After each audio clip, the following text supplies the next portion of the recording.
자, 다음 주도권은 이재명 후보에게 넘기겠습니다. 네, 제가 기회를 먼저 드리겠습니다. 본인은 어떻게 의료비를 절감하시겠습니까?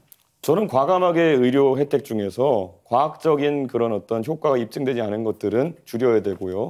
그리고 우리가 메르스라든지 아니면 코로나를 겪으면서 결국에는 진료비가 이제 과다하게 늘어난 부분에 대해서는 감축을 해야 된다. 예를 들어서 문재인 케어를 통해 가지고 대한민국이 지금 전 세계에서 MRI를 가장 많이 찍는 나라가 됐습니다. 저는 그런 부분에 대해서 국민들께 솔직하게 얘기하고 간병비가 더 중요하기 때문에 한번 이건 삭감하는 것을 이야기해 봅시다. 이렇게 해야 되는 것인데 이재명 후보는 이런 삭감이나 이런 것에 대해서는 말하는 걸 주저하시고 네, 뭐 더 주겠다 이런 말씀하시는 게 바로 차베스 같은 겁니다.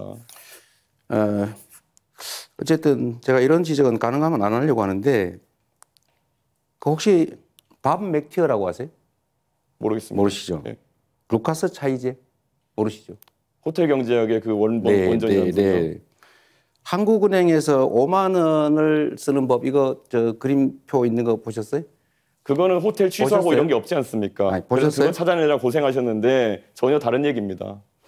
자, 이 밥 맥티어나 아니면 이거 미하일 슈미츠 살로몬, 루카스 차이제 이런 사람들이 그 $100 이야기라고 인터넷에 치면 많이 나와요.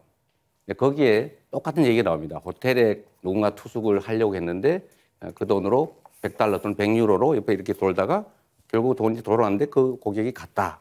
그러나 이런 경우에도 돈의 순환이라는 효과로 외부에서 꼭 자금이 들어오지 않아도 경제가 순환이 될 수가 있다. 라는 이제 그 사례로 이런 걸 쓰는데 이분들이 이렇게 역사적으로 이런 예를 들 때 누구도 노쇼 경제학 뭐 이런 얘기 하지 않았다는 그 말씀을 먼저 하나 드리고요. 또 한 가지 아까 동덕여대 말씀은 제가 이렇게 정리를 좀 하고 싶습니다. 동덕여대의 그 학생들 아닙니까? 그 여성이든 남성이든 관계없죠. 학생은 학교의 당사자죠. 학교는 교육기관이에요. 이거를 형사 고발을 해가지고 법정으로 가서 막 이게 일반인들처럼 치고받고 싸우는 게 과연 바람직하냐.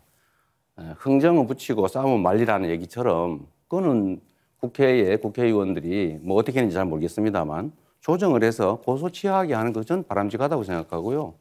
다만 그 과정에서 뭐 위압적이거나 뭐 권력을 남용하거나 이렇게 하면 뭐 그건 안 되겠죠. 그거는 저희가 확인 안 됐으니까 그렇게 말할 건 아닌 것 같습니다. 네, 지금 토론 주제는 초고령 사회 대비 연금 의료개혁입니다. 지금. 예. 제가 말씀 좀 드릴게요. 연금 개혁 관련해서 저는 이 연금 문제가 정말로 복잡해서 어떤 정권도 하지 않으려고 하는 일 아닙니까? 다 회피했죠. 그러나 이 완벽한 모두가 만족하는 연금 개혁안은 없지요. 저는 이준석 후보께서 뭐 이게 잘못됐다 이렇게 얘기해요. 뭐 잘못됐다고 지적할 수 있죠. 그럼 어떻게 할 수 있었느냐?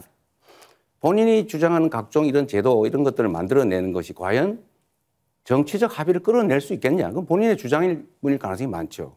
현실을 좀 인정할 필요가 있겠다. 정치는 길을 만들어내는 거죠. 뭐 잘못됐다 비평하는 것은 그건 정치가 할 일이 아니라 그건 비평가들이 하는 거다는 말씀을 먼저 좀 드립니다. 그래서 그 얘기를 먼저 한번 해보죠. 저는 이번 연금 개혁이 모수 개혁이라도 해낸 것 자체는 안 하는 것보다 낫다고 생각해요. 안 하는 것보다는 나은 것이기 때문에 그나마 부족하지만 했어야 됐다라고 생각하고 이건 성과라고 생각합니다. 이제 앞으로는 이제 구조 개혁을 해야죠. 근데 쉽지는 않은 일입니다. 아마 엄청난 진통이 있을 테고 잘 될지도 잘 모르겠어요. 이제 노력을 해야 되겠는데 이런 면에서 보면 우리 그 이준석 후보님은 신구 연금을 분리하자. 그러니까 지금까지 연금 낸 사람들은 따로 앞으로 낼 사람은 따로 이렇게 칸을 쳐가지고 새로 시작하자 이렇게 하시는데 그러면 기존 연금 대상자들에게 연금을 지급하려면 계산상 609조 원이 필요하다고 해요. 그럼 그 돈 누가 냅니까? 일단 그 문제에 대한 답이 좀 필요할 것 같고요. 연금 제도라고 하는 건 기본적으로 세대 간 연대를 하는 것입니다. 이거는 남이 아니잖아요. 부모도 있고 할아버지도 있고 자식도 있고 이게 서로 뭐 보험료도 내고 연금도 받고 하는 것인데 그런 식으로 자꾸 갈라쳐가지고 기존 제도 수혜자, 새로운 대상자 이거 자꾸 갈라치고 남녀 갈라치고 이런 식으로 하는 거 좀 정치인으로서는 적절치 않다고 생각하는데 어떻게 생각하세요?